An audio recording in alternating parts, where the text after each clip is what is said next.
হরে কৃষ্ণ বন্ধুরা, গত বছরের বৈশাখ মাস থেকে এই যাবৎ যতবারই কলকাতা গেছি কোনো প্রয়োজনে পেটে ভাত জোটেনি। তার কারণ নিরামিষ হোটেলের অভাব। তবে এইবার গুগল ম্যাপের সহায়তায় পেয়ে গেছিলাম একটি খুব সুন্দর নিরামিষ হোটেল। চলুন দেখে নিই। হোটেলটির নাম হচ্ছে নিউ অভিরুচি হোটেল। এখানে তোমরা পেঁয়াজ রসুন ছাড়া একদম সম্পূর্ণ নিরামিষ খাবার পেয়ে যাবে। তো এখানে তোমরা গোপাল ভোগ, জগন্নাথ ভোগ পেয়ে যাবে 80 টাকায়, কৃষ্ণভোগ পাবে 90 টাকায় এবং রাজভোগ পাবে মাত্র 180 টাকায়। ফাইনালি পাওয়া গেল। হ্যাঁ, অনেক কষ্ট করে অনেক হাঁটার পর পাওয়া গিয়েছে নিরামিষ।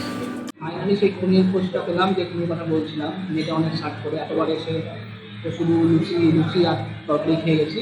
এবার একটু ভাত ঢুকলো, একটু একটু পুরো নিরামিষ। দেখি যাও।